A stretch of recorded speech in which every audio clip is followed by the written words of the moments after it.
So here's a question for you. If money won elections, politics would be easy, right? The richest candidate would always win. The biggest budget would prevail. The most advertising would produce the most votes. And yet, political history is full of wealthy candidates who spend fortunes and lose. Why? Because money buys attention. But does it buy meaning? Today, we're going to look at one of the most expensive political campaigns in modern American history. A campaign that spent more than $200 million and still finished third.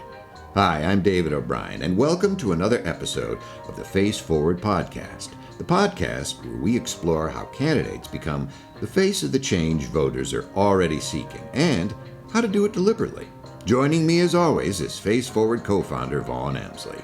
Hey, Vaughan. Hello, David.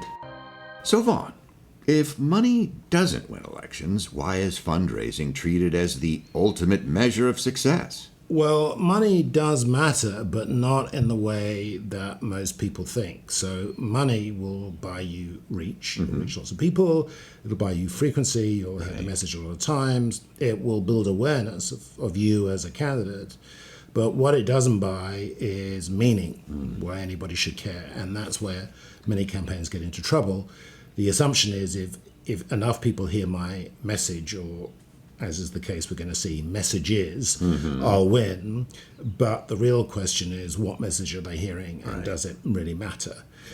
We did an episode, you'll recall, on Zoran Mandani and how he won despite being heavily outspent.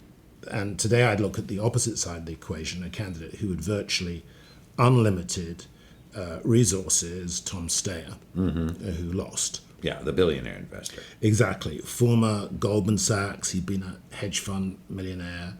He had national profile. He had huge resources. And he spent more than $200 million of his own money running for governor of California and came third in that race. Wow. And even though I mentioned 200 million, but that's more than all his opponents combined. Right. Now that should make anyone interested in politics pause and ask themselves some questions. Why? Why would somebody do that? Well, it's fascinating that almost every ingredient that people normally rely on seem to be there. Money, name recognition, media coverage, business success, a compelling profile of issues, or at least a wide range of portfolio issues. Yet something didn't click, something wasn't working, and the evidence is sitting actually in one of his television commercials. So let's have a listen to that. The richest people in America think that they earned everything themselves. Bullshit, man. That's so ridiculous. There's a reason everybody comes here to start businesses, because this is the place that invents the future. I never want to lose that spark. I'm Tom Steyer. I wanted to build a business here. Now it's worth billions of dollars. And I walked away from it because I wanted to give back to California. I've taken on the out-of-state corporations that refuse to pay their California taxes. I've taken on the oil companies. I've taken on the tobacco companies. We've raised billions of dollars for Californian citizens without charging Californian citizens a nickel. Every day I was judged by numbers. So let's get down to brass tacks. Californians deserve a life they can afford. But the Californians who make this state run are being run over by the cost of living. We need to get back to basics. And that means making corporations pay their fair share again. Californians deserve a top 10 education state. They deserve to be able to afford to live in a decent house. I will launch the largest drive to build homes that you can afford in the history of California. We have the second highest electricity rates in the country. If we break up the monopolistic power of utilities, we're going to unleash a complete wave of innovation and drop our sky-high energy prices. This is about disrupting the way people think so we can get a completely different and much better outcome for the people of California. I'm saying we have a broken government. It's been bought by corporations. And my question is, who do you think is going to change that? Sacramento politicians are afraid to change up this system. I'm not. They're going to hate this. Bring it on. I'm Tom Steyer, and I'm running for governor.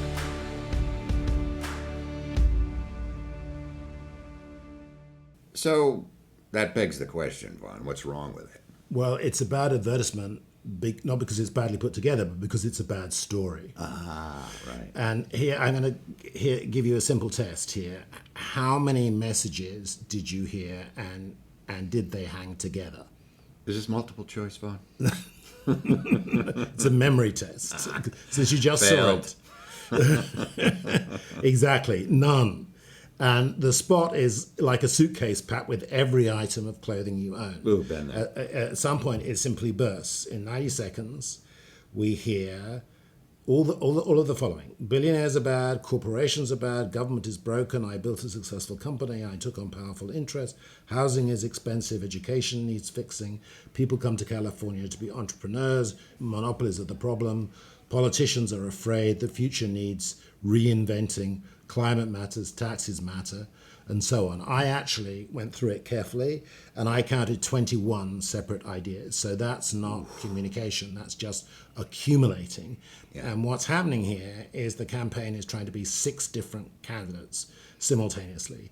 An economic populist, a climate activist, a business leader, an anti-establishment reformer, a housing advocate, a tax reformer. And none of these identities are wrong. The problem is they never become one thing.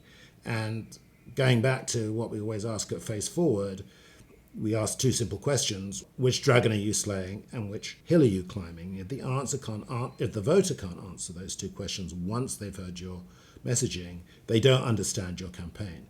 And if they don't understand your campaign, no amount of spending can fix that. Yeah, I mean, that ad gives whole new meaning to, there's a lot to unpack here. And there was another issue that was glaring, is that he's a billionaire. Well, as we know, that's not necessarily a problem because of Bloomberg was very successful.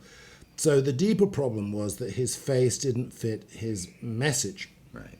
At Face Forward, we often talk about permission. What gives a candidate permission to make a particular argument? Why should voters believe them? Why should voters trust them? And Steyer wanted, at least in part, to run as an economic populist, someone standing up to powerful interests, someone fighting for ordinary Californians. But his story was that of a billionaire hedge fund manager. Right. Now, that's not fatal, but he didn't address this contradiction, and he didn't turn it into a strength. He didn't give his history meaning that was positive. And so the voters left holding 2 conflicting ideas. You're telling me billionaires are part of the problem, but you're a billionaire. Right. People are struggling to get hold of that. It's like an alcoholic telling you he knows how to get you sober. So until that contradiction is resolved, every additional message becomes ineffective. The face and the message are pulling in different directions. Yeah, and voters are left to try and reconcile these different stories. Exactly. And when you have voters, you give voters the job of figuring out what you stand for, you've already lost. Yeah, time to move on. So, if you had been advising him, what would the story be? Oh, well, for the price of a flight to California and a cup of coffee, we would have told him something certainly less than whatever the consultants were paid on 200. That's for sure. I would have started with the story, not the policies and not the issues, and a story which fitted him. So perhaps the story is, the dragon that we're slaying is that California is becoming unaffordable for ordinary people. Mm-hmm. Perhaps the hill we're climbing is restoring opportunity. Mm-hmm. And perhaps he is the steward of California's prosperity. That's his story. And the reason that fits is he's a businessman who understands how wealth is created and how opportunity can be expanded. So I'm not saying that's the right answer, but it is an answer. It's coherent. It gives voters a simple way to understand both the candidate and the campaign.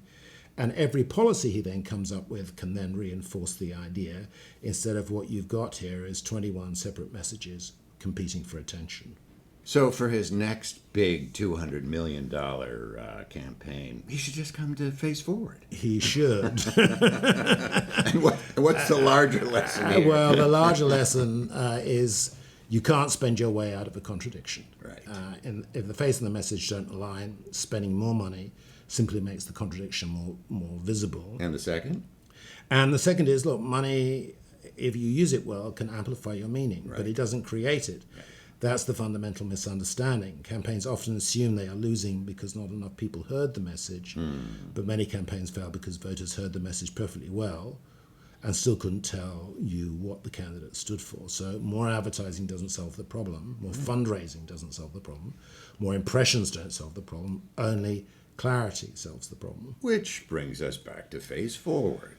Yeah, it does. And, the Stare campaign is a good example of the mistake that many campaigns make when they presume the issue is communication, when in fact the issue is meaning.